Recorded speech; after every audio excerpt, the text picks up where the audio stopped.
धन्यवाद सुधीर भाई।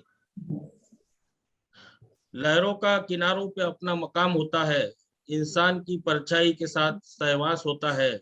यूं तो हर साल आने वाला बजट बहुत आम होता है, लेकिन वह किसी न किसी के लिए आसम खास होता है। तो ऐसे आम बजट 2022 की चर्चा करने तो नागपुर की ओर से मैं आप सबका स्वागत करता हूँ। हमारे चेयरमैन उज्जवल पगारिया जी, हमारे मार्गदर्शक Ajay Sancheti ji, vice vice chairman Rajesh Surana और Dilip Raka ji, chief secretary Sudhir Surana ji, joint secretary Rajendra Dadda ji, और उसी प्रकार नितिन भाई खारा, सुनील रायसोनी जी, और जो भी यहाँ उपस्थित है, जीतो के लेडीज विंग के अर्चना भाभी, यूथ विंग के देवीन, हमारे जेबीएन के कन्वेनर आनंद ओसवाल, सभी इस मीटिंग में उपस्थित है। सभी का बहुत बहुत स्वागत। और आज हमारे बीच जो बजट के बारे में आप सबको बताने जा रहे हैं, वो हमारे टैक्स गुरु गिरीश जी आहूजा, जो लास्ट ईयर भी ऑनलाइन हमारे साथ जुड़े हुए थे और काफी लोगों ने उसमें उनको सराहा था, क्योंकि वो नागपुर से काफी सालों से जुड़े हैं, हमारे सबके गुरु हैं। और भीष्म पितामह जिसे हम टैक्स कंसल्टेंसी में कहते हैं, ऐसे हमारे गिरीश जी आज यहाँ उपस्थित है। बहुत ही भीषण परिस्थिति थी उनके परिवार में, उनके अपने भाई काफी सीरियस है, एडमिट है, पता नहीं क्या हो रहा था। 3 दिन से मैं लगातार उनके जुल्फेश भी आप म्यूट हो गए। तो ऐसे हमारे गिरीश आहूजा जी, जो हमारे टैक्स गुरु है, भीष्म पितामह है, और उनके ब्रदर की तबीयत क्रिटिकल थी। हम सब प्रार्थना करते हैं कि उनके ब्रदर को भगवान बहुत जल्द ठीक करे। आज हमारे बीच में वो उपस्थित है। विपरीत परिस्थिति में भी उन्होंने अपना कमिटमेंट रखा है। तो मैं ज्यादा वक्त नहीं लूंगा, उनका इंट्रोडक्शन एक ब्रीफ में मैं आपको कर देता हूँ। 3500 से ज्यादा लेक्चर आज तक दे चुके हैं। जहाँ भी जाते हैं एकदम लोग बिल्कुल उनके पीछे लग जाते हैं, और इतने उनके लेक्चर्स के अंदर में जो एक मोटिवेशन होता है, एक जो गहराई होती है, वो गहराई इतनी होती है कि लोग एकदम मंत्रमुग्ध होकर सुनते हैं। ऐसे गिरीश आहूजा जी हमारे पहले स्पीकर है। उसी प्रकार कैपिटल मार्केट, स्टॉक मार्केट जो आज 60,000 के स्तर के आसपास घूम रहा है, इसका विश्लेषण, बजट का इम्पैक्ट क्या होगा स्टॉक मार्केट पे, आगे हमें क्या करना चाहिए, किस प्रकार की भूमिका रखना चाहिए, इसके लिए हमारे स्टॉक गुरु विकास जी सेठी, जो मुंबई से बिलोंग करते हैं, वो भी हमारे बीच है। और सेकंड सेशन उनका रहेगा। सीएनबीसी और जी बिजनेस, ईटी नाउ और कई ब्लूमबर्ग पे उनका विश्लेषण रेगुलर आते रहता है। और ऐसे विकास सेठी जी भी, वो कोलकाता में है, लेकिन वहां से हमारे बीच ज्वाइन करके हमें स्टॉक मार्केट का इम्पैक्ट क्या है इस बजट का स्टॉक मार्केट पे, इसके बारे में वो विश्लेषण करेंगे। पहले आहूजा जी है, आहूजा जी को का आगे भी एक कार्यक्रम है, तो उनको सबसे पहले मैं निवेदन करता हूँ गिरीश सर से कि आप आज के इस टैक्स इम्प्लीकेशंस के बारे में जीतो नागपुर के यहाँ पे उपस्थित सभी लोगों को बताएं। धन्यवाद। Good evening to everyone. Chairman of the Jito Nagpur, Ujjwal Pagaria ji, Chief Secretary Sudhir Surana ji, Anand Otswal ji, and of course my own fraternity and of course a very close friend of mine, CA Julpesh Shah ji, ladies and gentlemen. Sir, मैं को बोला गया जीतो के बारे में बात करेंगे, तो इसमें सारे चार्टर्ड अकाउंटेंट नहीं है और हर तरह के लोग हैं, तो इसलिए मैं ज्यादा टेक्निकल नहीं हूँगा। मैं सबसे पहले शुरू करना चाहता हूं कि आप आजकल बहुत लोगों ने शोर मचाया, ये क्रिप्टो करेंसी का क्या होगा, क्या ये लीगल है, क्या ये इलीगल है, क्या इसके ऊपर टैक्स लगेगा, अगर लगेगा तो किस रेट पे लगेगा, कौन से हेड में होगा, ये सभी के दिमाग में था। लीजिए, मैं ये नहीं कहूंगा कि सरकार ने इसको लीगल कर दिया, ये मैं नहीं कहूंगा। इलीगल तो है नहीं, आरबीआई ने कहा, सॉरी सुप्रीम कोर्ट ने कहा था इलीगल नहीं है, लेकिन ये भी नहीं कहा लीगल। अब सरकार ने कहा, मुझे क्या, ये इनकम टैक्स ने कहा मुझे क्या लेना देना लीगल है या इलीगल, मुझे तो टैक्स लेना है। आप स्मगलिंग की एक्टिविटी करोगे तो भी टैक्स लेना है, कोई और भी कोई गलत काम करोगे, इनकम टैक्स को इनकम टैक्स से मतलब है, कलर ऑफ द मनी का कोई मतलब नहीं है।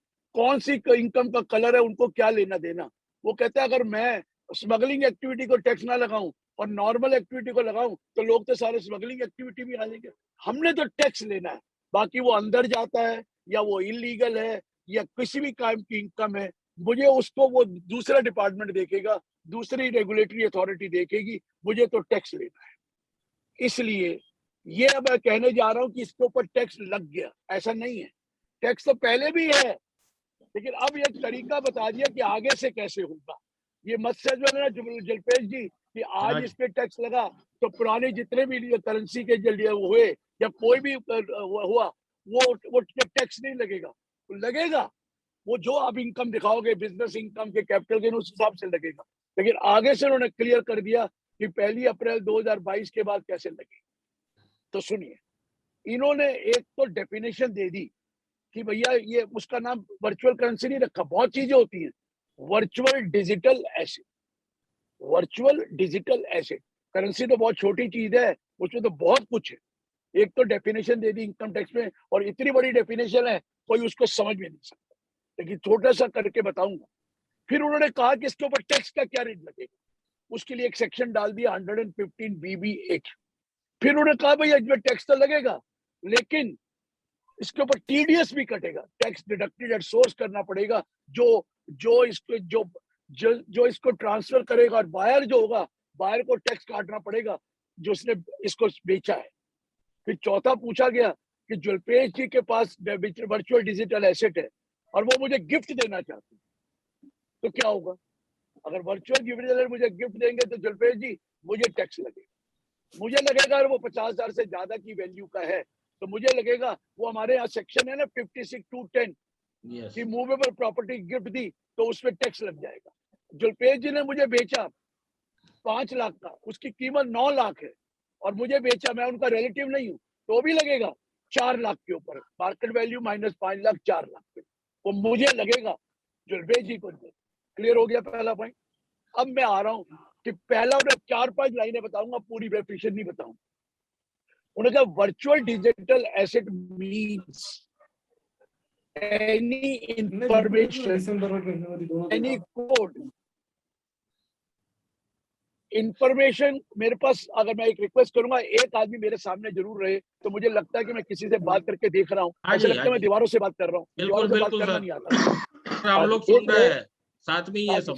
नहीं, पर एक सामने भी रहे ना, जलपेश जी सामने रहने को बड़ा खुशी होती है मुझे कि चलिए मैं उनसे बात कर रहा हूँ।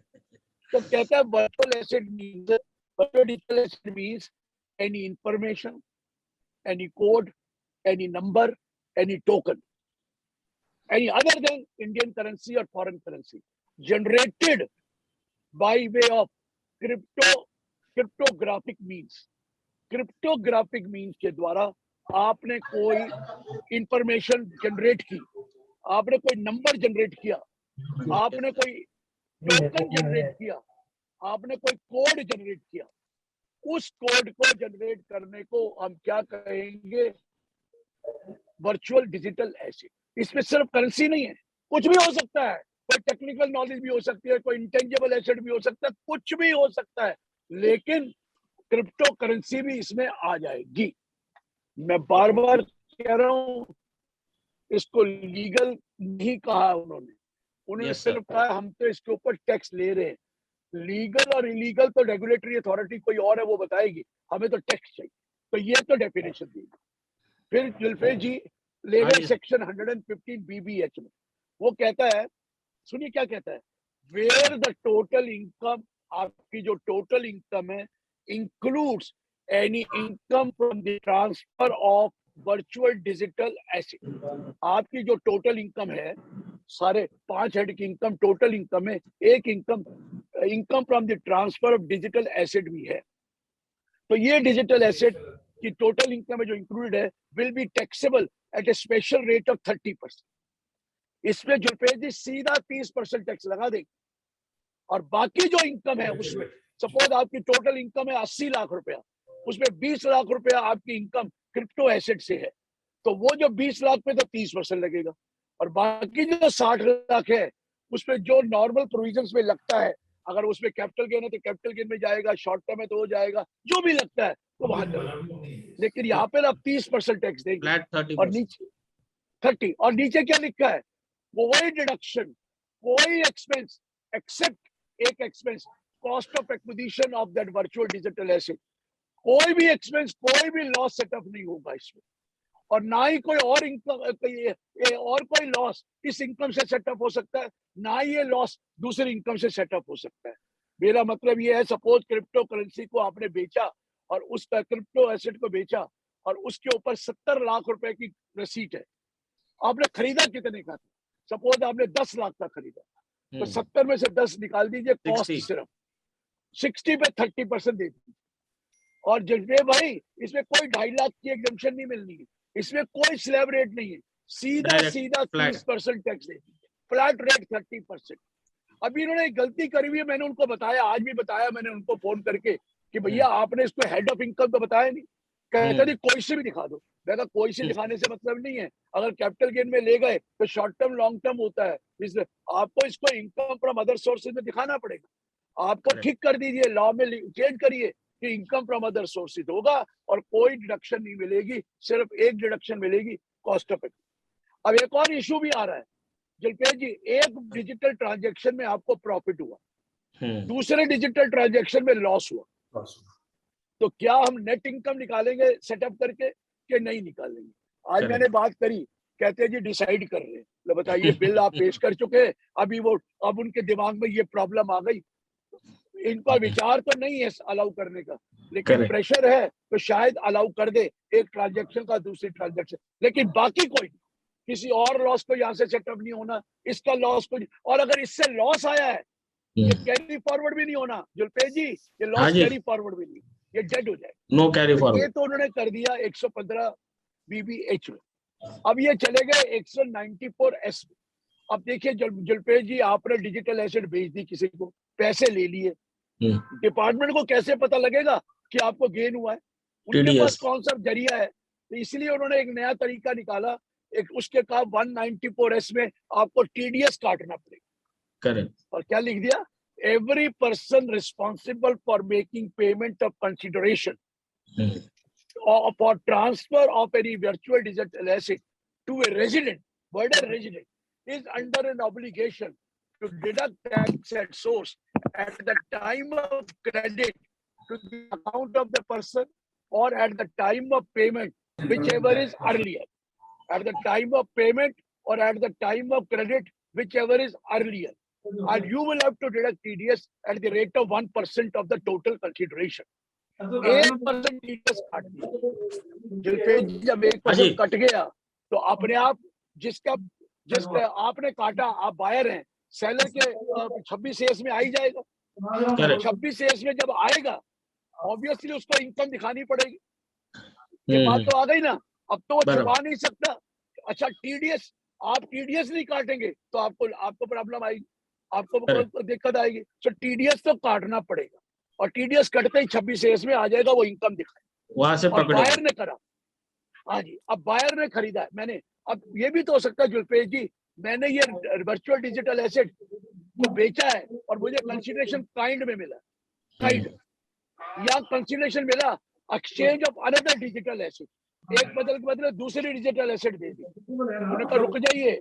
और ये भी हो सकता है पार्टली मुझे कैश मिला और पार्टली मुझे क्या मिला, क्रेडिट काइंड में मिला, तो कहता रुक जाओ, ये अगर काइंड में मिला तो आपको ये देखना पड़ेगा कि जो सेलर है वो TDS जमा करा दे इसको, या तो उससे TDS उसके पास जमा करा के मुझे बता तूने करा दिया, या मुझे TDS का अमाउंट मुझे दे, मैं जमा कराऊंगा, या फिर वो कहता मैं नहीं कराता तो देने वाले को अपनी जेब से जमा कराना पड़ेगा और ग्रॉस अप करना पड़ेगा। ये ड्यूटी किसकी लगा दी? जिसने TDS काटना है। भैया या तो उससे रिकवर कर ले और जमा करा दे, या उसको कहे जमा करा के मुझे दिखा दे, और या तीसरा क्या है, तो खुद देना चाहता है तो दे दे, पर उससे मगर उस जो आपने दिया वो भी तो उसकी इनकम मानी जाएगी और उसमें क्रॉसिंग अप करे। ये 3 केस उन्होंने कह दिया। और आगे क्या बोला है? अगर बोला है कि आपका अगर 50,000 एक स्पेसिफाइड पर्सन 50,000 से ज्यादा पेमेंट नहीं दे रहा, कंसिडरेशन 50,000 से ज्यादा नहीं है, तो TDS नहीं काटना है। अगर वो नॉन स्पेसिफाइड पर्सन है तो 10,000 से ज्यादा नहीं है तो TDS नहीं काटे। अभी अब जरा ध्यान से सुनिए, 50,000 वाली बात क्या है? स्पेसिफाइड पर्सन पे ऑफिस एड्रेस SMS कर दो। तो जुलपेश जी जरा म्यूट कर लो अपना, जब तक वो नहीं हो रहा हो तो म्यूट कर लो। हाँ, 50,000 से ज्यादा स्पेसिफाइड पर्सन, उन्होंने कहा सपोज करो आप बिजनेस करते हैं, अगर आपका सेल या टर्नओवर 1 करोड़ से कम है, या आप प्रोफेशन करते हैं, आप भी करते हैं, अगर आपका टर्नओवर 50 लाख से कम है ग्रॉस रिसीट, उस केस में लिमिट 50,000 रुपए की है, आपको 50,000 तक कोई टीडीएस नहीं काट। बाकी जितने भी पर्सन है, कोई भी होगा, उसको 10,000 के ऊपर, 10,000 से कम है तो नहीं काटना, 10,000 से ऊपर है तो काटना है। और जुल्फेश जी, कौन काटेगा? ये भी तो होता है, क्रिप्टो एक्सचेंज होगा, अगर एक्सचेंज कंसिडरेशन देगा तो एक्सचेंज काटेगा, अगर आप खरीद रहे हैं तो आप काटेंगे। जो भी बायर होगा इस क्रिप्टो एक्सचेंज का कंसिडरेशन देगा, वो इसको 1% काटेगा। फिर उन्होंने बोला रुको, अगर ई कॉमर्स ऑपरेटर 194A में काटता है तो इसको तो 194S में ही काटना पड़ेगा, 194S में काटिए। फिर उन्होंने कहा हो सकता है कोई गाइडलाइंस हमने देनी हो इसके बारे में, तो पावर ले ली और कहा हम सेंट्रल गवर्नमेंट से अप्रूवल से गाइडलाइंस दे देंगे और उसको हम पार्लियामेंट में पेश भी कर देंगे। तो ये टीडीएस काटने का तरीका आ गया। और जब टीडीएस नहीं काटोगे तो आपको पता है आपको पेनल्टी भी लगेगी और आपको दिक्कत भी आएगी। अब आगे चलिए, अब आपने मुझे क्रिप्टो करेंसी गिफ्ट में दे दी, तो मेरे को तो गिफ्ट मिली है, मैं आपका रिलेटिव नहीं हूं। अगर वो 50,000 से ज्यादा की अमाउंट है तो आपको टैक्स नहीं लगेगा, क्योंकि आपने तो गिफ्ट में दी, आपका तो कंसिडरेशन है ही नहीं। मुझे उसको टैक्स लगाएंगे under the head income from other source, मेरे पे टैक्स लग जाएगा under the head income from other source. और लेकिन आपने मुझे 10 लाख के बदले 3 लाख पे दिया, तो 7 लाख पे मुझे टैक्स लगेगा इनकम फ्रॉम अदर सोर्स। लेकिन रुकिए जुल्फेश जी, अगर आप मेरे रिलेटिव होते जो डेफिनेशन दे रखी है, तो उस केस में कोई टैक्स नहीं लगता, कोई टैक्स नहीं लगता, क्योंकि रिलेटिव के अंदर वो माफ होता है। या शादी के टाइम पे किसी को गिफ्ट दे दो वर्चुअल डिजिटल एसेट, तो भी टाइम वो नहीं लगेगा, ये क्लियर। लेकिन अब याद रखिए, वो कह रहे हैं वर्चुअल डिजिटल एसेट के ऊपर टैक्स लगेगा अदर सोर्सेज। लेकिन डेफिनेशन में जब जाइए तो उस डेफिनेशन में, प्रॉपर्टी की डेफिनेशन में तो लिखा है it is movable property include share, security.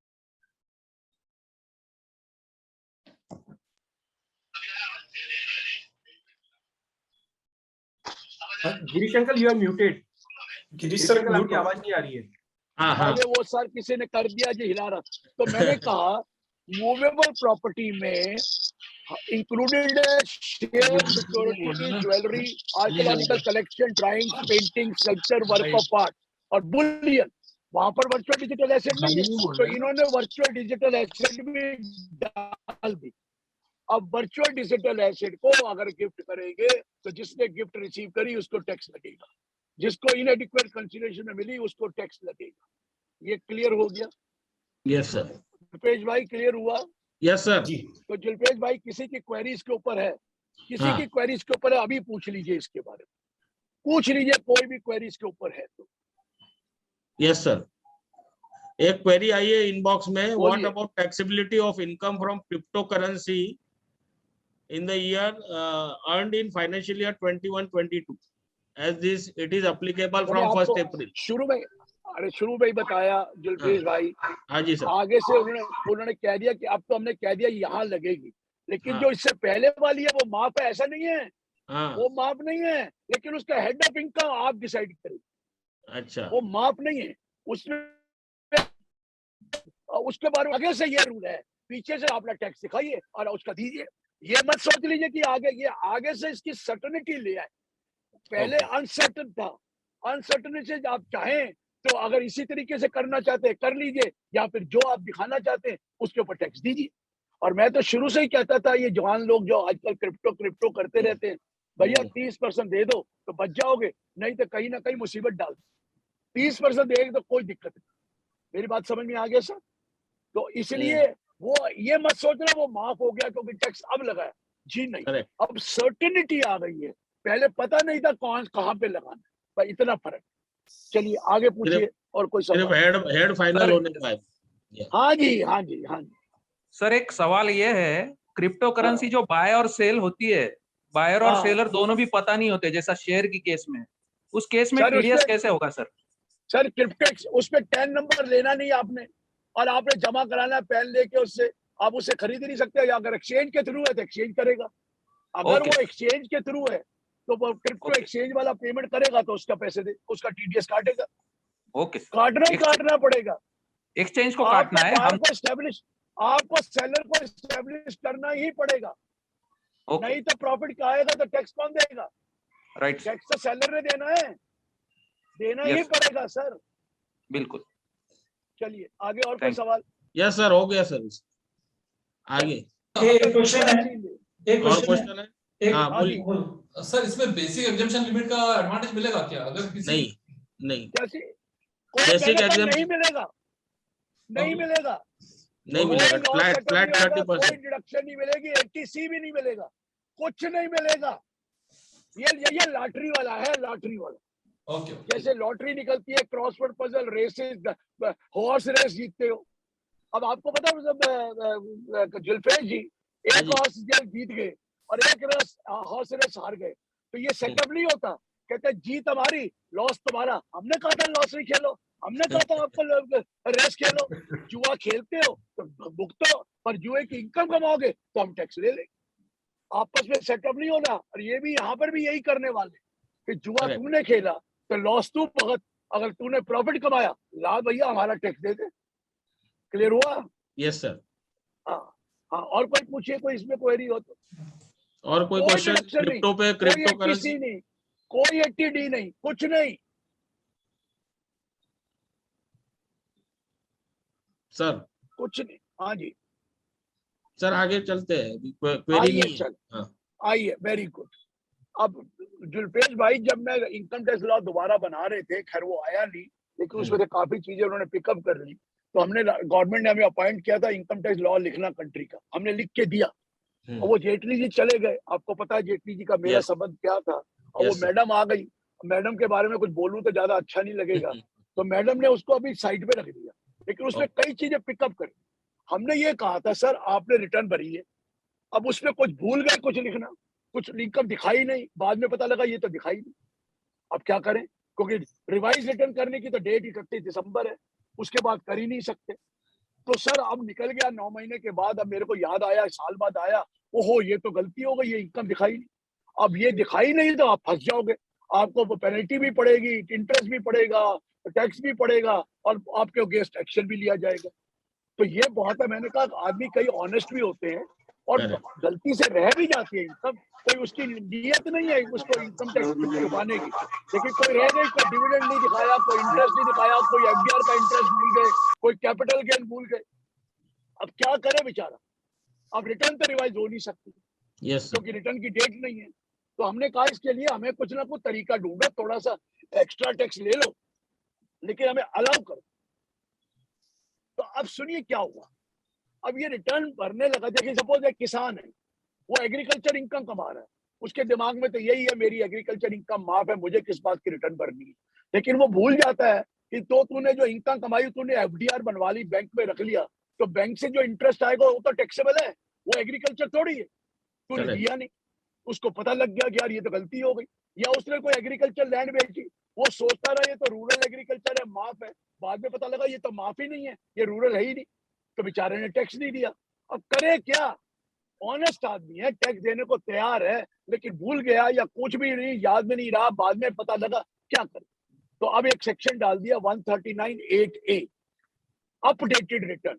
आप वर्डिंग सुन रहे हैं, अपडेटेड रिटर्न। देखिए इस दोनों में करा, हो सकता है कि आपने रिटर्न पहले फाइल ही नहीं करी, उस साल की रिटर्न भूल गए, या फाइल तो करी है, कोई इनकम आपने डाली नहीं है, तो आपको अपडेटेड रिटर्न अलाउ कर दी गई, डालने के लिए आप डाल सकते हैं, लेकिन कितने पीरियड में, 24 months from the end of the relevant assessment year. देखिए ये जो प्रीवियस ईयर खत्म हो रहा है 21-22 को, 31 मार्च को खत्म हो जाएगा ना जगदीश भाई? हाँ जी। और उसका असेसमेंट ईयर 22-23 होगा। करेक्ट। असेसमेंट ईयर 22-23 में लेट से लेट रिटर्न 31 दिसंबर 22 तक भर सकते हैं, उसके बाद भर नहीं सकते। अब इन्होंने क्या किया, इंतजार कीजिए, इस महीने फ्रॉम द एंड ऑफ 23 मतलब 31 बार 25 तक भी भर सकते, और जो भी इनकम आपने छोड़ी है उसको ऐड करके टैक्स देना पड़ेगा, उसका नाम रख दिया एडिशनल टैक्स देना पड़ेगा। क्लियर हुआ? अब आपको ये बोला गया कि भैया आपको टैक्स देना है, सब कुछ ठीक है, अपडेटेड रिटर्न करनी पड़ेगी। लेकिन अगर आपने रिटर्न भरी हुई है तो भी, नहीं भरी हुई है तो भी आप रिटर्न को सबमिट कर दीजिए और उसका टैक्स जमा करा दीजिए before due date. Before due date tax जमा करा दीजिए। लेकिन रुकिए, पहला पॉइंट जुल्फेश जी बताऊं, अगर वो अपडेटेड रिटर्न लॉस की है तो वो नहीं अलाउ। लॉस कैसे कर देंगे? टैक्स लेना है आपसे, लॉस है तो आप वो फायदा लेंगे। अगर लॉस की रिटर्न है तो लॉस को बढ़ा देंगे। हाँ, बढ़ाओ, कम करो, अभी तक कम करने का भी नहीं दिया। अब दूसरी बात एक और है, सपोज कीजिए आपकी टैक्स लायबिलिटी अगर बढ़ती है तो ठीक है, अगर टैक्स लायबिलिटी कम होगी तो आप रिटर्न नहीं भर सकते। हम तो आपसे टैक्स लेना चाहते हैं, ये थोड़ी है कि आपको हम तो डिपार्टमेंट कह रहा, मैं गया था ईद मनाने और रोजे गले पड़ गए। डिपार्टमेंट को रोजे थोड़ी लेने हैं, डिपार्टमेंट को थोड़ी लॉस लेना है। डिपार्टमेंट तो कहेगा तेरा ज्यादा टैक्स बनता है तो दे, नहीं तो तेरे को ये रिटर्न भरने नहीं देंगे। सो टैक्स लायबिलिटी बढ़नी चाहिए, कम नहीं होनी चाहिए। और तीसरा, आपको कोई रिफंड नहीं मिलेगा, इसके वजह रिफंड की लायबिलिटी होगी तो भी नहीं मिलेगा। फिर और चीजें डाली कि किसी का सर्च हो गया, अगर सर्च हुआ तो फिर उसका अपडेट नहीं कर देते, वो तो सर्च में सब कुछ पता लग गया हमें, फिर किस बात की अपडेट करने? किसी की सर्वे हो गई है, हमें सब कुछ हो गया, किसी का असेसमेंट पेंडिंग है, तो पेंडिंग है तो हम तो सारा इंफॉर्मेशन ले चुके हैं, हम आपको करने नहीं देंगे, नहीं करने देंगे। अगर कोई आप मनी लॉन्ड्रिंग एक्ट में है, आप बेनामी एक्ट में फंसे हुए हैं, आप किसी और ब्लैक मनी एक्ट में फंसे हुए हैं, तो भी हम रिटर्न आपको फाइल नहीं करने देंगे, क्योंकि हम तो पकड़ चुके हैं तुम्हें। या फिर आपको फॉरेन इनकम का हमें इंफॉर्मेशन आ गई कि ये फॉरेन इनकम उसने कमाई है और आपने दिखाई नहीं है, जब हमें इंफॉर्मेशन आ चुकी है तो फिर हम क्यों आपको पकड़े? हम तो चाहते हैं हमारे पता होने से पहले ही आप फाइल कर दो। अगर हमें पता लग चुका है तो फिर हम आपको छोड़ेंगे, फिर तो पेनल्टी भी लेंगे, टैक्स भी लेंगे, इंटरेस्ट भी लेंगे। तो अगर आप ऑनेस्ट हैं तो जितनी जल्दी है आप अपनी जो इनकम का पता लगा उसकी रिटर्न भर दें। कहते जी कब तक भर दें?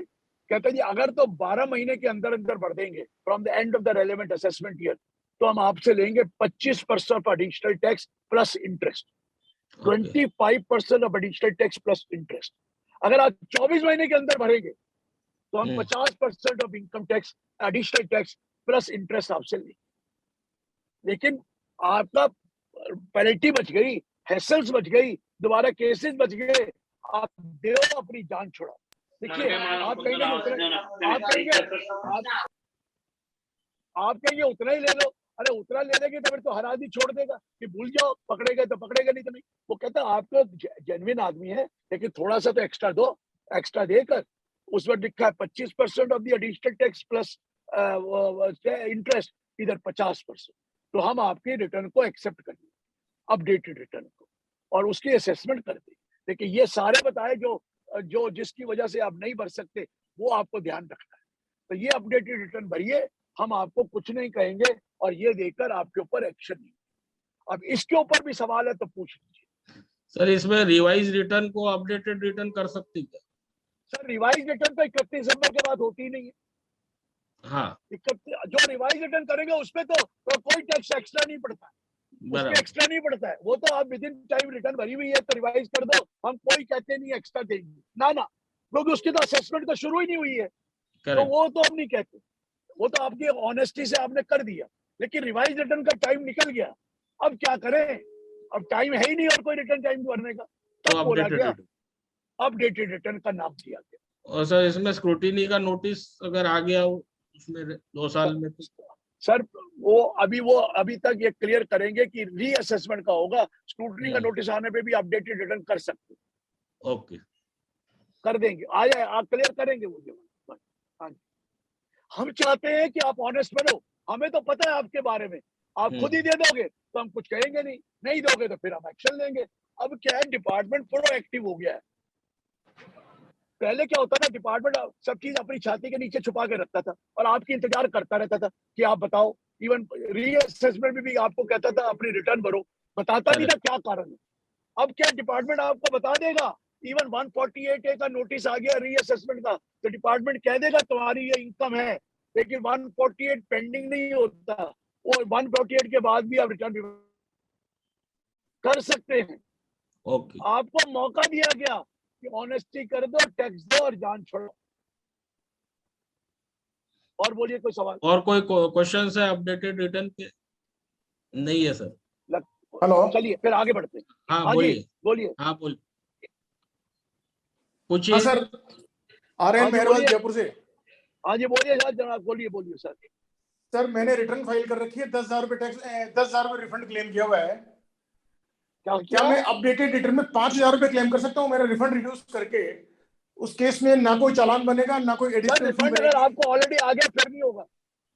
जी सर। रिफंड तो इमीडिएटली आ जाता है आपको। नहीं, रिफंड मेरा नहीं आया रिफंड। सर वो कोई कारण से एडजस्ट हो चुका होगा, इसे रिफंड तो अब अगले दिन आ जाता है, 2 दिन के हाँ, अंदर आ जाता है, विदिन 4 2 दिन डेज। में आ जाता है। यस। सर ये मत कहिए, वो कोई और आपका कोई एडजस्टमेंट कर दी होगी उन्होंने। और बोलिए, और कोई क्वेरी है किसी की? एक हैंड रेज है जी, जरा देखिए कौन सा ये हैंड रेज। हाँ। ये वो ये कांग्रेस का हैंड नहीं है। चलिए चलिए। Yes sir.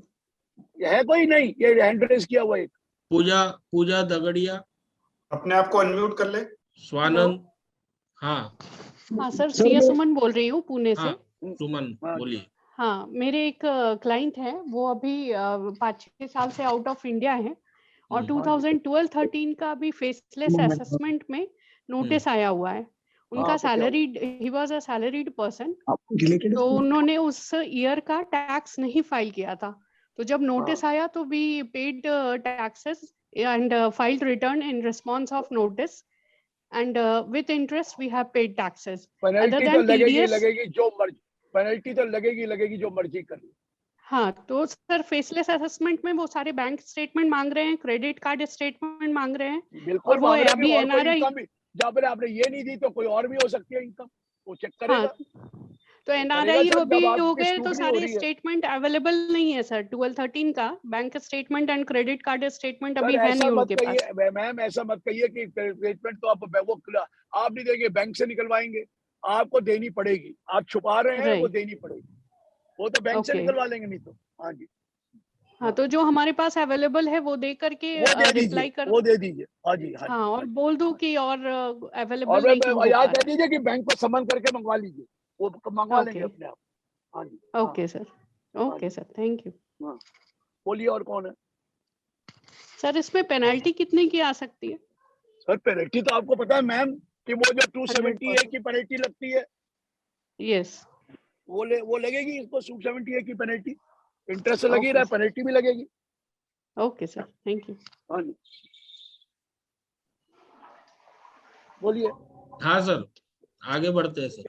चलिए आगे बढ़ते हैं। अब एक पहले तो बता दूं, कोविड 2019 ने कितने लोगों का बेड़ा गर्क किया आपको पता ही है। अब सरकार को कहा जा रहा था कि भैया ये लोगों ने, कईयों ने तो, एम्प्लॉयर ने बहुत पैसा खर्च किया अपने एम्प्लॉय पे, फैमिली मेंबर पे। अब ये सारा पैसा खर्च किया, आप इसको परपोजिट मान लोगे, उस बेचारे को टैक्स देना पड़ेगा। और वो तो अब ये तो मजबूरी का टाइम था, 2019 का है, तो इसका क्या करें। दूसरा फिर वो आया कि कई लोगों ने मिलकर, हम लोगों ने आपस में मिलकर कईयों का ट्रीटमेंट कराया, उसका भी उसको पैसा मिला। और 56(2)(10) में है कि 50,000 से ऊपर का कोई गिफ्ट दिया तो टैक्सेबल है। तो ये सब प्रॉब्लमें आ रही थी। फिर तीसरी बात ये, कई बार क्या होता है, उस पेशेंट की डेथ हो गई और लीगल एयर ने, उसके फैमिली मेंबर को लोगों ने हेल्प कर दी, या एम्प्लॉयर ने कर दी, या हमने मिलके कर दी, या जीतो भी बहुत ज्यादा एक्टिव होता है इस कामों में, तो उन्होंने कर दी। अब सवाल आया, ये पैसा जिसको मिला क्या वो टैक्सेबल है? तो लॉ ने क्लियर कर दिया, पहला पॉइंट, अगर एम्प्लॉयर ने ट्रीटमेंट पे पैसा खर्च किया है, मेडिकल ट्रीटमेंट, कोविड 2019 की होनी चाहिए, चाहे वो कितने भी लाख लगे, और यहाँ उसके फैमिली मेंबर पे किया है, वो परक्विजिट नहीं माना जाएगा, एम्प्लॉय के हाथ में टैक्स नहीं लगेगा। अगर एम्प्लॉयर ने किया है एम्प्लॉय के ट्रीटमेंट में या उसके फैमिली मेंबर के ट्रीटमेंट में, तो वो परक्विजिट नहीं माना जाएगा। अगर जीतों ने किया है, हम सब ने मिलकर किया, जीतों ने किया है, तो भी नहीं माना जाएगा जितना भी अमाउंट, जितना भी ट्रीटमेंट पे पैसा खर्च हुआ उसका पेशेंट के ऊपर वो इनकम नहीं मानी जाएगी उस आदमी की। अब सवाल आया, अनफॉर्चुनेटली उस पर्सन की डेथ हो गई, तो एम्प्लॉयर ने क्या किया, उसके फैमिली मेंबर को 20 लाख रुपए दे दिया, 30 लाख रुपए दे दिया। लॉ ने कहा ये पूरा का पूरा माफ होगा, 56(2)(10) में नहीं आएगा, चाहे वो 20 हो या 30 हो, प्रोवाइडेड एम्प्लॉयर ने दिए, एम्प्लॉयर ने। लेकिन अगर जीतों ने दिए होते तो 10 लाख रुपए माफ होंगे, किसी और पर्सन ने दिए अदर देन एम्प्लॉयर तो 10 लाख माफ होंगे। मुझे ये बात 10 लाख की दिक्कत नहीं है, दिक्कत है 10 से ज्यादा होगा तो क्या होगा, वहां प्रॉब्लम आ रही है। अगर 11 हो तो 11 ही लग जाएगा टैक्स, 12। तो मैंने उनको बोला है ये भी गलती है, ये लिखिए अप टू 10 लाख बाद बैलेंस टैक्सेबल करें।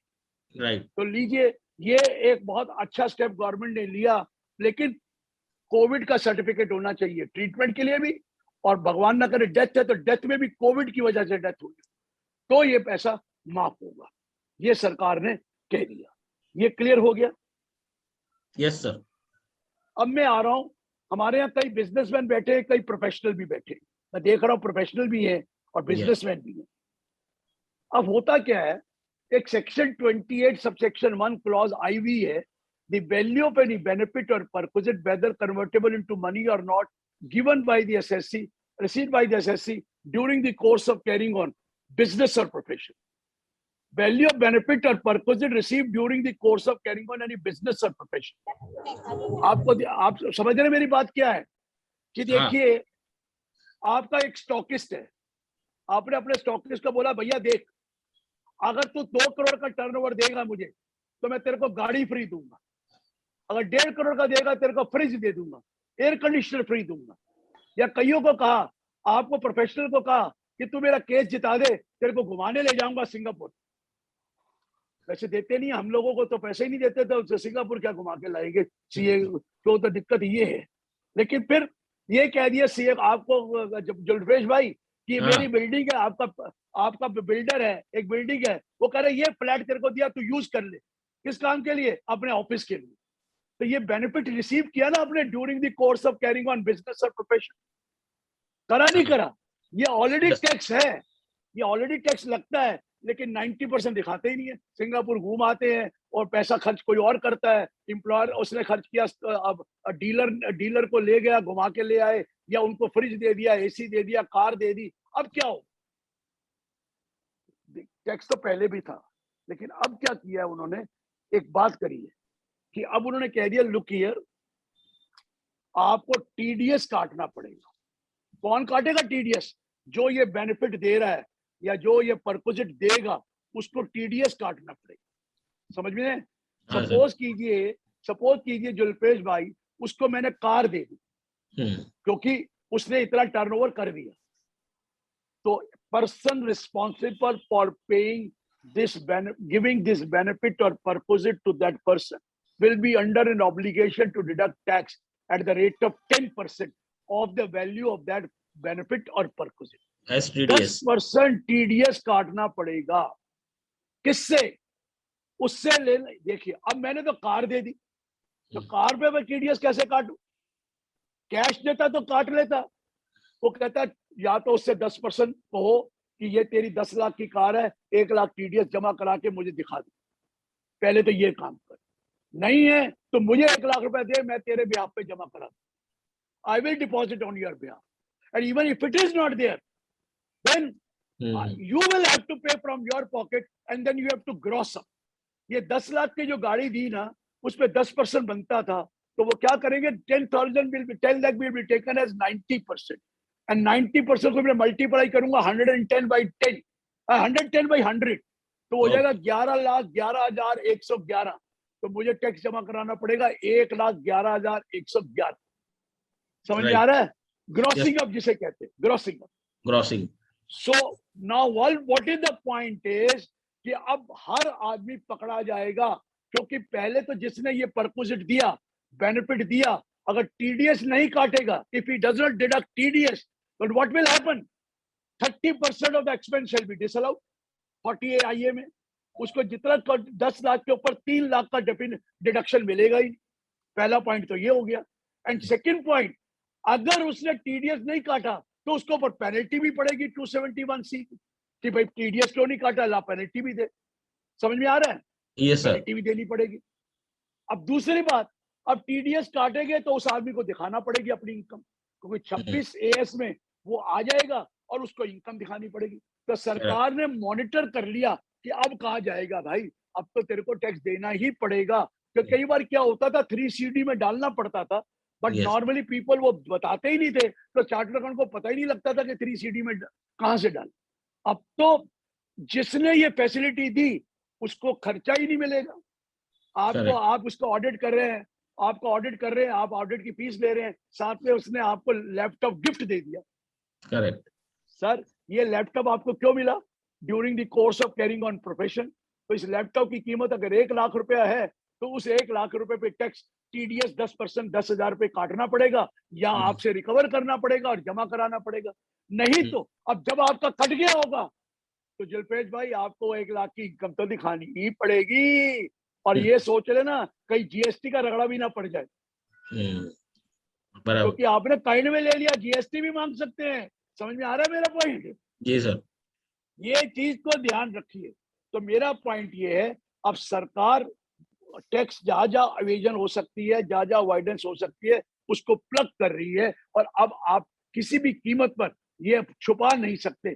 अब आपको, क्योंकि जो भी आपको बेनिफिट देगा एक्सपेक्ट, इसमें एक लिमिट बना दी 20,000 रुपए की, 20,000 से कम में तो टीडीएस मत काटो। अरे वो दिवाली की गिफ्टें वगैरह होंगी, इसलिए उन्होंने कहा हमें भी गिफ्टें मिलती हैं, तो चलो 20,000 तक काटो टीडीएस। अदरवाइज पर कटना उसी का है जो बिजनेस और प्रोफेशन कर रहा है, बाकी का नहीं।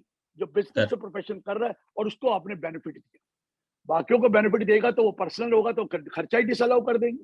ये तो ड्यूरिंग द कोर्स में बिजनेस का खर्चा है ना, इसलिए। तो ये भी क्लियर हो गया? कोई क्वेरी है इसके ऊपर? कोई क्वेरी है? कोई क्वेरी है इस पे?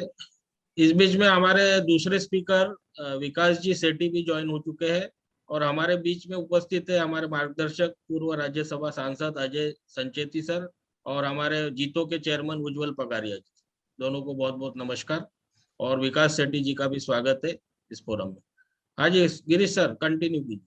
नहीं कोई क्वेश्चन नहीं है सर। अजीत, हाँ सर अजीत मेहता हियर। हाँ जी, हाँ बोलिए। ये जो प्रोविजन है ये एम्प्लॉयर अगर एम्प्लॉइज को गिफ्ट वाउचर या गिफ्ट इन काइंड वैसे ही, अरे वो तो वैसे ही इनका परक्विजिट माना जाता है, 5,000 तक माफ है, बाकी तो टैक्सेबल हो ही गया। उसमें तो टीडीएस भी कटता है, एम्प्लॉय को देते हैं तो वो उसके परक्विजिट में जुड़ जाता है। सर 5,000 तक तो माफ है ना सिर्फ? हाँ सर। 5 के ऊपर दोगे तो अपने आप वो टैक्स, उसका टैक्स कटेगा, उसकी इनकम में आ जाएगा, एम्प्लॉय को देगा तो। ओके, 20,000 के ऊपर टीडीएस काटना पड़ेगा। काइंड में अगर दिया, जैसे कुछ जैसे आप बता रहे थे तो कि वैल्यू करनी पड़ेगी। अगर ये परक्विजिट काइंड में दिया है तो उसको वैल्यू करके फिर वही वाला तरीका, या तो उसका वो टैक्स जमा कराए, यही बताया ना मैंने। वो कार मोटर कार दे दी तो फ्री दी कार, तो काइंड में दी है ना उसको, तो या तो 10% 10 लाख के ऊपर वो जमा करा के आपको दिखा दे कि आज ही टैक्स जमा हो गया, या फिर आप उससे 1 लाख रुपए रिकवर करके टैक्स जमा करा दो, या फिर अपनी जेब से जमा कराओ तो ग्रॉस अप करो। तीनों तरीके बता दिए थे मैंने। दिलपेश भाई है कोई क्वेरी? नहीं है सर। आगे चलते। हाँ, आपको पता है जब कोई आप इमूवेबल प्रॉपर्टी खरीदते हो और उसकी कीमत 50 लाख से ज्यादा है तो आपको टीडीएस काटना पड़ता है। नमस्ते, क्वेरी है। हाँ बोलिए। सर बहुत डॉक्टर्स लोगों को एज लाइक फॉरेन टूर्स वगैरह फार्मा कंपनी प्रोवाइड करती है एज अ परक्विजिट्स। मैडम वो तो पहले ही प्रोहिबिटेड बाय लॉ हो गया, वो तो पहले ही खर्चा डिसअलाउड नहीं होता 37 में, one which is an offence और prohibited by law, you are not allowed. वो जमाने चले गए, वो तो उसको कह देते हैं कि ये तो इंडियन मेडिकल काउंसिल ने भी बैन कर दिया कि वो नहीं ले सकते बेनिफिट, तो वो तो 37 में ही डिसअलाउ हो जाएगा। Okay sir, yes, thank you. और बोलिए किसी का क्वेरी? तो जितेश भाई जब 1% टीडीएस काटते हैं ना 50 लाख से ऊपर की प्रॉपर्टी हो तो, या immovable property other than agriculture land, other than rural agriculture land, other than urban नहीं, रूरल एग्रीकल्चर, रूरल एग्रीकल्चर। या जी। तो आपने 1% काटना है, ठीक है जी। लेकिन किस चीज पे काटते हो? अगर उसकी स्टैंप ड्यूटी वैल्यू 70 लाख है और उसकी एक्चुअल कंसिडरेशन 60 लाख है तो आप तो 60 लाख पे काटते हो। स्टैम्प ड्यूटी वैल्यू पे नहीं काटते, है ना। अब लॉ कह दिया 1% of the stamp duty value और actual consideration whichever is higher, उस पे काटना पड़ेगा।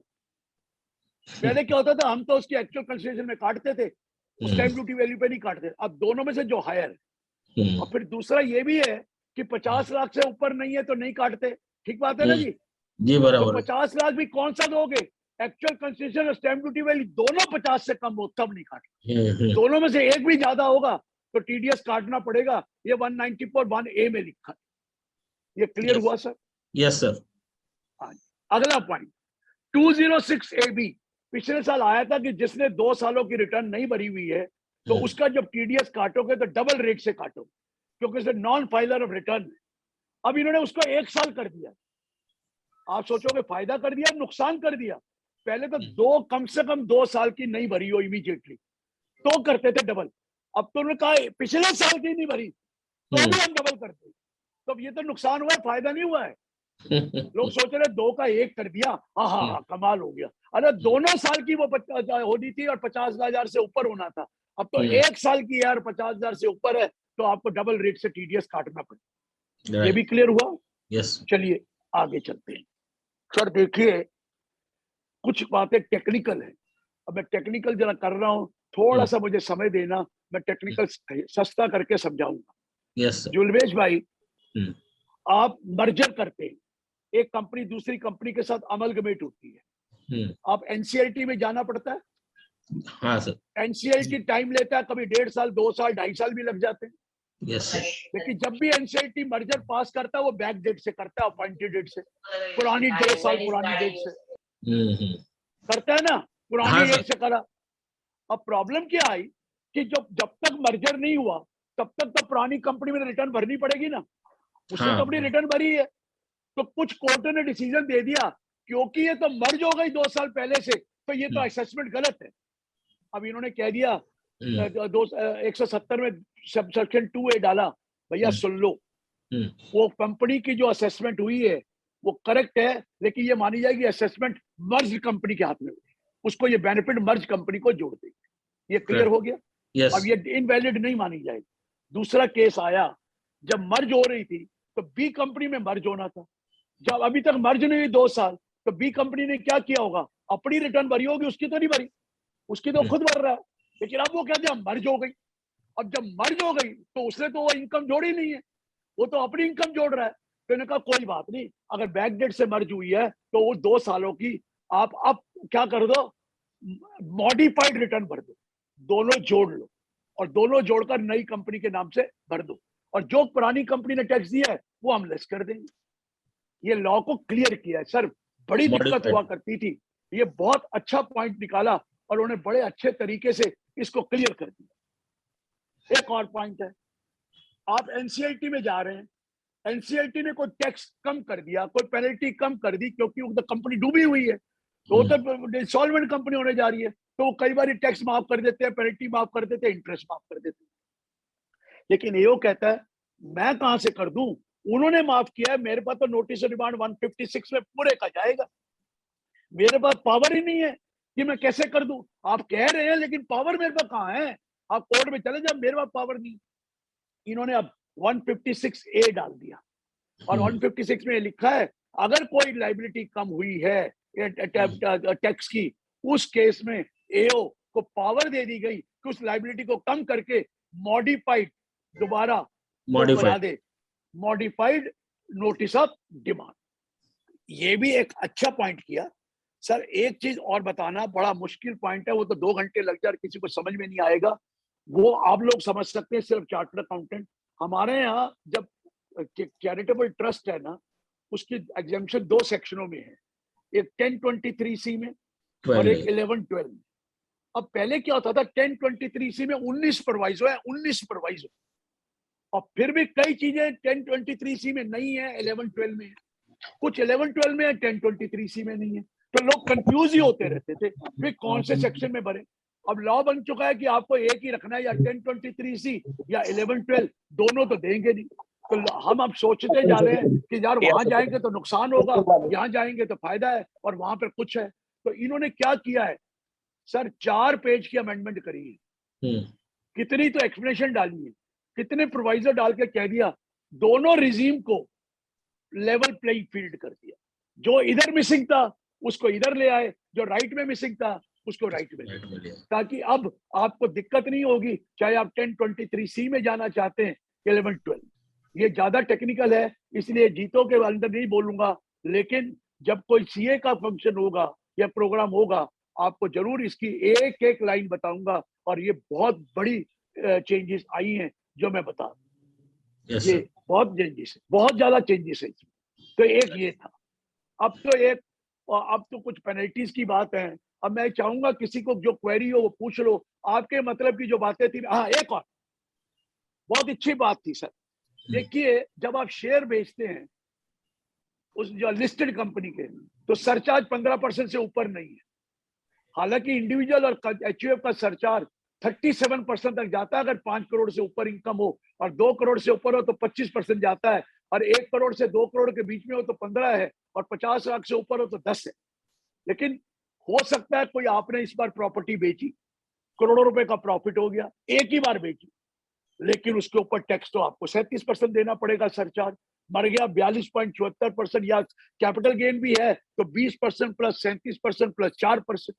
तो लोग बड़े परेशान थे कि सर बहुत बड़ा अभी है, आप लिस्टेड कंपनी के लिए तो मैक्सिमम सरचार्ज 15 रखा है, और बाकियों के लिए आपने 25 भी है, 37 भी है। आपने कोई अनलिस्टेड कंपनी के शेयर बेच दिए, उसमें भी 37% लगता है सरचार्ज। अगर 5 करोड़ से ऊपर है, 2 करोड़ से ऊपर है तो 25% लगता है, 1 करोड़ से ऊपर है तो 15 लगता है।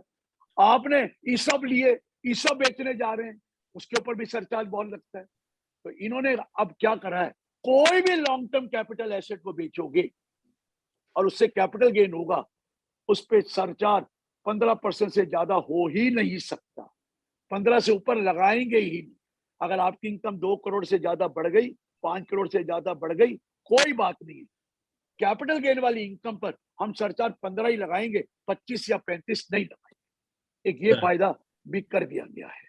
और दूसरा, कोऑपरेटिव सोसाइटी को भी फायदा किया, उनका सरचार्ज सीधा 12% था, अब 1 करोड़ से ऊपर और 10 करोड़ तक 7% कर दिया, और 10 करोड़ के ऊपर 12% कर दिया। अब सवाल पूछ लीजिए जो भी है, क्योंकि city sir section 37(1) penalty offence, उसके बारे में सर अनम्यूट कीजिए सर, गिरीश सर अनम्यूट कीजिए।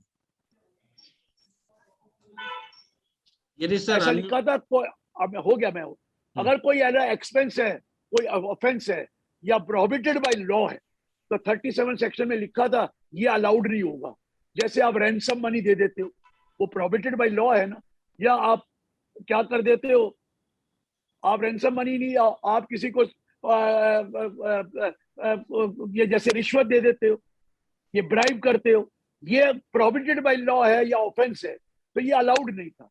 लेकिन क्या हुआ, ये लोगों ने ले लिया कि यार ये तो कारण सिर्फ एक ही है। कौन सा कारण है कि सर ये इंडिया में हो तो प्रोहिबिटेड बाय लॉ और ऑफेंस, अगर कोई फॉरेन कंट्री में ऑफेंस है तो वो प्रोहिबिटेड भी हो तो भी अलाउड होगा।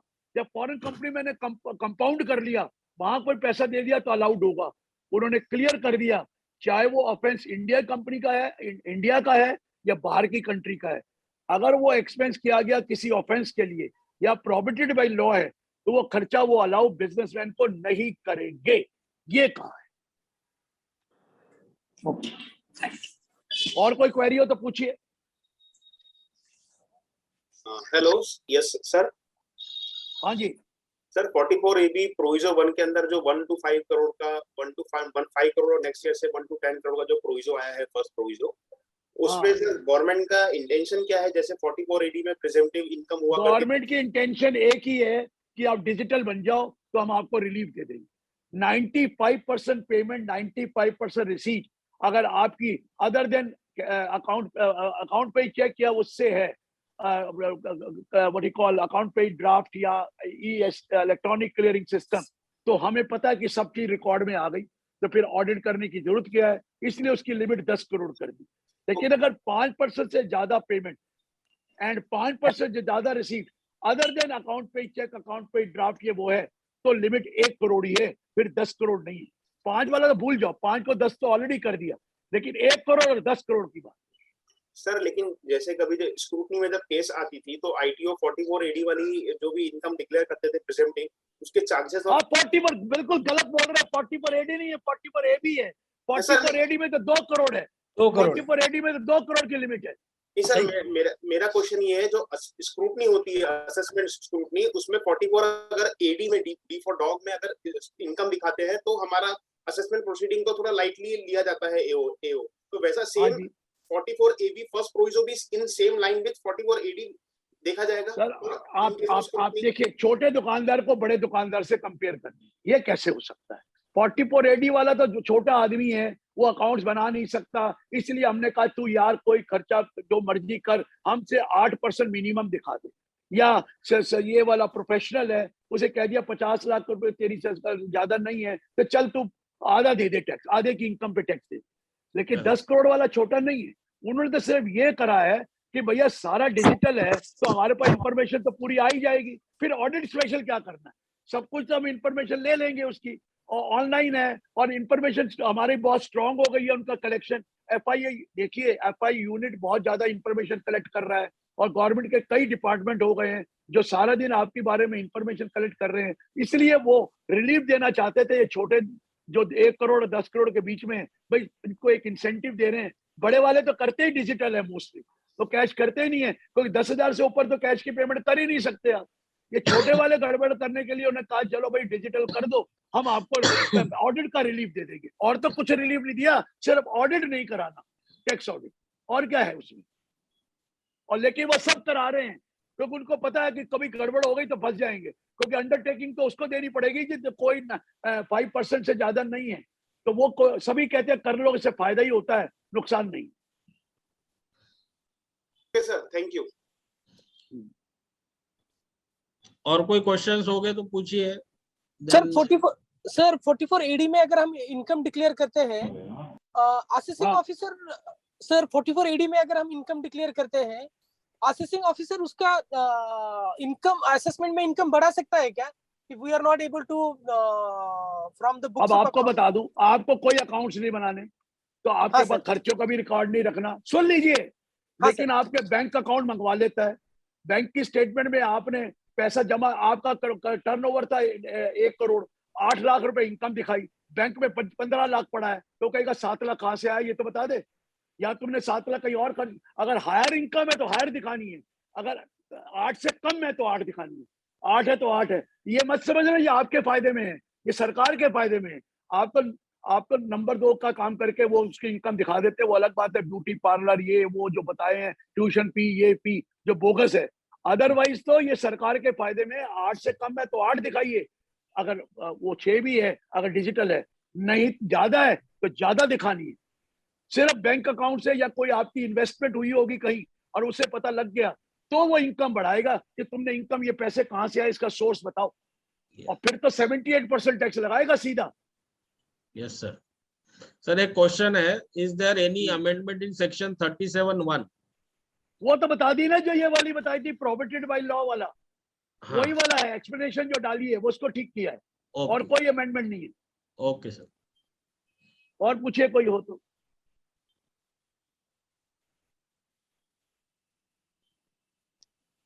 सर, जहाँ विवाद से विश्वास के जो सेटलमेंट हुए हैं स्कीम्स, वहां पर ये 271(1)(c) के नोटिस भेज के पेनल्टी रेज कर रहे हैं।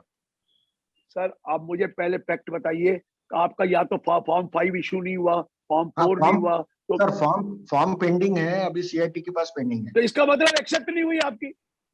एक्सेप्ट होगी तो फिर किस बात का 271(1)(c? आपकी एक्सेप्ट नहीं हुई तो मुझे नहीं पता, ये तो आपने पेमेंट जमा करा दी थी क्या? हाँ पेमेंट जमा कराई है, या तो आपने कम पैसे जमा कराए, 125% ना हो 100, ये सर फैक्ट का केस है। ये जब तब तक मुझे फैक्ट नहीं देंगे तब तक मैं नहीं बता सकता, फैक्ट का केस है। हाँ, बजट से रिलेटेड क्वेश्चन होगा तो पूछिए, पर्सनल अभी नहीं पूछना है। बजट से रिलेटेड किसी की कोई क्वेरीज होगी तो please you can ask. Girish sir is still with us for 5 minutes and then we will start with the second session which will be dealt by विकास सेठी जी, जो भी बहुत ही शानदार उनका एक विश्लेषण होता है स्टॉक मार्केट पे, तो वो भी काफी मजेदार रहेगा। गिरीश सर यहाँ पे काफी टाइम निकाल के आए हुए हैं, काफी उनके घर में मेडिकल इमरजेंसी होने के बावजूद पिछले 1.5 घंटे से हमारे साथ है। किसी को बजट की प्रोविजन होगी तो पूछिए। हाँ sir. One query related to section 69, changes in section 69. बोलिए बोलिए ना। In chat box query, please throw some light on changes proposed in section 69. कोई चेंज 69 में नहीं हुआ, सिर्फ 79A सेक्शन डाला गया है। 79A। जुल्फेश भाई क्या होता था, किसी के यहाँ सर्च हुई तो वो बिजनेसमैन है, उसका स्टॉक देखा गया तो ज्यादा था, तो उसने स्टॉक को डिक्लेयर कर दिया, सरेंडर कर दिया। वो कहता है ये तो बिजनेस इनकम है, और वो कहता था मेरा ब्रॉड फॉरवर्ड लॉस है, इसे सेटअप कर दो। इसको बिजनेस इनकम मान लेते थे। लेकिन उन्होंने 79A में कह दिया अगर कोई 68, 69, 69A, 69B, 69C की अगर इनकम है तो वो कभी भी कोई लॉस, ब्रॉड फॉरवर्ड लॉस कोई बिजनेस का या अनऑब्जर्वेशन सेटअप नहीं होगी। ये गलत कर रहे थे ये कुछ लोगों ने, हम लोगों ने उसको पुराने लॉ से करके कह दिया कि ये तो बिजनेस का है और ब्रॉड फॉरवर्ड लॉस और अनऑब्जर्व्ड डेप्रिसिएशन सेटअप कर लो। अब उन्होंने लॉ में क्लियर कर दिया है ये नहीं होगा। Correct. Hello sir, section 68 cash credit के रिलेटेड। बताता हूँ। एक प्रोवाइजो था, क्योंकि आपको पता है कलकत्ते वाले बड़े मशहूर हैं, कलकत्ता से तो गंगोत्री है, बाकी तो आगे गंगा जो बही है आपको पता ही है कि share capital, bogus share application money वगैरह सब प्रीमियम आता था। तो लॉ ने चेंज कर दिया था कि क्लोजली हेल्ड कंपनी में अगर आपको कोई share capital, share premium, share application money मिला तो जो देने वाला उसका तो सोर्स बताना ही है, लेकिन देने वाले का अगर आगे का सोर्स क्या था, उसको वो पैसे कहाँ से आए थे। मैंने जमा कर आपके यहाँ 50 लाख के शेयर लिए, मुझे अपना तो डिटेल देनी है, अपना बैंक अकाउंट डिटेल, ये अपनी रिटर्न ऑफ इनकम। वो कहता तुम्हें कहाँ से आए थे वो 50 लाख वाले, वो तो बता दो सोर्स का सोर्स, ताकि पकड़े जाए, ट्रेल पता लग जाए कहाँ से लोग। ये था। अब इन्होंने एक और प्रोवाइजो डाल दिया है और कह दिया कोई लोन और बोरोइंग करोगे या कोई अदर पेमेंट लोगे तो उसमें देने वाले का तो सोर्स बताना ही है, सोर्स का सोर्स भी बताइए उसको वो पैसा कहाँ से आया था। मैंने जुल्फेश भाई से 50 लाख रुपए का लोन लिया, मैं जुल्फेश भाई के बारे में पूरी डिडक्शन दे दी, उसका एफिडेविट दे दिया, उसकी सारी डिटेल दे दी, उसका बैंक अकाउंट दे दिया। वो कंप्लीट नहीं है। वो कहता है जुल्फेश भाई को ये पैसे कहाँ से कमाए थे उसकी पूरी डिटेल दे दो, कहाँ से आए, सोर्स का सोर्स, और वो सेटिस्फैक्टरी होना चाहिए। तो ये चीजें करी। ये वाला के लिए उन्हें कह दिया जैसे share capital, share application money premium के लिए है, वैसे भी लोन और बोरिंग का सोर्स बताइए, नहीं तो हम उसको अनडिस्क्लोज्ड इनकम मान लेंगे। क्लियर है सर? Yes sir. मैं हिंदी में बोल रहा हूँ क्योंकि मुझे बोला गया था ज्यादा हिंदी में बोलिए, अंग्रेजी में मत बोलिए ज्यादा। नहीं तो मैं हिंदी में बहुत मुश्किल से बोलता हूँ क्योंकि सेक्शन का तो अंग्रेजी में ही बोला गया है, तो हिंदी करना मुश्किल हो जाता है जरा। Thank you sir. Sir section 68 related he sir, ये कितने लेवल तक ड्रिल डाउन होगा सर, मतलब सोर्स का सोर्स? मैंने बताया ना, लोन बोरिंग जब भी उस साल जिस साल लोन बोरिंग लिया उसी साल का पकड़ेंगे, उसके अगले साल थोड़ी या पिछले साल थोड़ी पकड़ेंगे। नहीं सर, मतलब सोर्स का सोर्स कितने लेवल तक? सोर्स और सोर्सेज लोन। अच्छा, ये अभी भी सोच रहे हैं कि घुमा फिरा के चार घुमा फिरा के एंट्रियां लाएंगे, समझ रहे हैं सर? अरे सर सुधर जाओ, सर सुधर जाओ, अब जमाना बदल गया है, बहुत इंफॉर्मेशन उनके पास है। सोर्स का सोर्स एक ही सोर्स, उससे ऊपर आनंद और चैट बॉक्स में कुछ क्वेश्चन है, पूछ लो Anand ji. Sir value for sale of gifted property by relative under short term capital gain. दोबारा बोलिए, कौन सी gifted property? Value of sale, value for sale of gifted property by relative under short term capital gain. Short और long से क्या लेना देना? Cost वो मानी जाएगी जो प्रीवियस ओनर की। अरे भाई साहब, जब भी कोई गिफ्टेड प्रॉपर्टी होती है मेरी कॉस्ट 0 है, तो मैं उसको बेचने जा रहा हूं तो कैपिटल गेन निकालने के लिए मुझे उस प्रॉपर्टी की कॉस्ट दी जाएगी प्रीवियस ओनर की कॉस्ट। और प्रीवियस ओनर अगर 1 साल से 3 साल से ज्यादा है तो लॉन्ग टर्म होगा, 3 साल से कम है शॉर्ट होगा, अगर वो लिस्टेड शेयर है तो 1 साल होगा, अगर वो अनलिस्टेड शेयर है तो 2 साल होगा, 2 साल से पहले 1 साल से पहले शॉर्ट, अगर उससे ज्यादा हो तो हाँ जी, हाँ जी सर, प्रीवियस ओनर की कॉस्ट। या आरवी किर्लोस्कर साहब का क्वेश्चन है Gold coin given to prospective customer, whether to deduct TDS, how the company person will give his PAN number. Gold coin given to prospective customers. जब आपने prospective customer को दिया, कौन है वो? During the course of carrying on business and profession दिया? खर्चा क्यों दिया आपने? आपको खर्चा क्यों मिलेगा अगर पर्सनल नेचर का है? ऑफिशियल नेचर का है ना, बिजनेस के लिए दिया ना, तो उसकी वैल्यू निकालकर उसमें टीडीएस काटिए, वो इनकम दिखाएगा। यस सर, वो इनकम दिखाएगा, क्यों नहीं? प्रोस्पेक्टिव वो कोई है, he that gentleman has got this gold coin during the course of carrying on a business और profession, he should pay tax on that. Tax तो वो दे रहा है, आप थोड़ी दे रहे हो। Can I file 3-year ITR by paying additional tax under 139(8)(a)? ये नहीं, 2 साल से ऊपर नहीं। Okay sir. Updated return for 2 years only. अरे थर्ड ईयर तो वो रीअसेसमेंट के लिए रख लिया उन्होंने। अरे जुल्पेश भाई, 2 साल तक नहीं बोगे तो 1 साल अभी बचा हुआ है रीअसेसमेंट का, तभी तो उन्हें 2 दिए, नहीं तो 3 भी दे देते। अब 2 साल की 3 साल के ज्यादा रीअसेसमेंट हो नहीं सकती, इसलिए 2 दिए। करेक्ट। तो बहुत बहुत धन्यवाद गिरीश सर, आपने बहुत ही अच्छे तरीके से या जीतो के सभी पार्टिसिपेंट्स को समझाया, और हम लोग बहुत ही शुक्रगुजार है आपके कि आप इतने कठिन समय में भी हमारे लिए समय निकाल के आप उपस्थित हुए। बहुत बहुत धन्यवाद, और हम भगवान से प्रार्थना करते हैं। आपको लेट डाउन कैसे कर सकता था? आपको लेट डाउन कैसे कर सकता? Thank you so much. ये प्रॉब्लम है ना, मेरे को आपसे इतना प्यार है तो मोहब्बत है तो करना ही पड़ेगा सर। Sir thank you.